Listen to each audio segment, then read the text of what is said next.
So seems like that just about every other day we are getting another piece of info in regards to Spider-Man and Sony's dealings with multiple studios. In this video, we are going back to what is coming to Netflix and what is going to Disney Plus, and some interesting details that the people over on whatsonnetflix.com have discovered and published, and it's an interesting implication to say the least.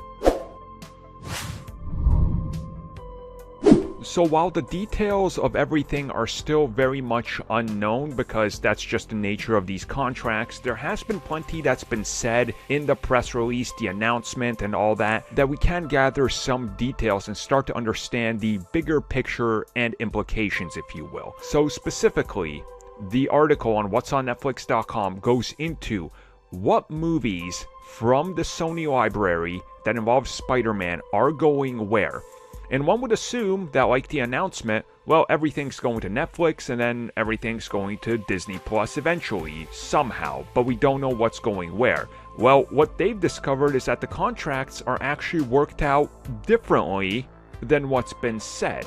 because Netflix will not, in fact, be the first place you can watch Venom Let There Be Carnage and Spider-Man No Way Home, as both of these are not part of the Pay One window by Netflix, and both will be coming to Disney Plus first, because Disney has put the money forward to make those available on Disney Plus first. On the other side of that, Morbius and Spider-Verse 2 are going to Netflix first, and then they are going to Disney Plus somewhere down the road. So Disney put themselves in a position where they were willing to work out this deal and pay more to have Venom 2 along with No Way Home be a part of the exclusive streaming first on Disney Plus. Now remember, it was months ago at this point, it seems like, and it might be because time and all this, it doesn't matter anymore. I said that my source that I talked to said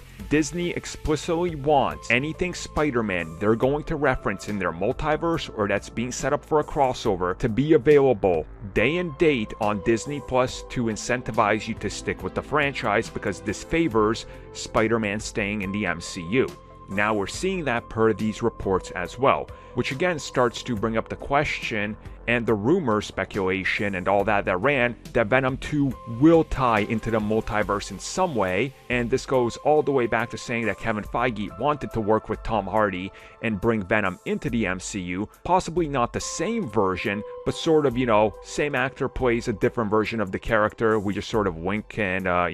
nudge it and go, well, here you go. I think this is further proof of this happening. I mean, call me crazy, but why would Disney dish out the money to do this? It's definitely going to be an interesting time over the course of the next couple years to see how everything rolls together and what happens with the multiverse, but I think this is another safe indication of things are going the way most fans want them to be, where everything Marvel will be considered part of continuity, regardless of who had their hands on what.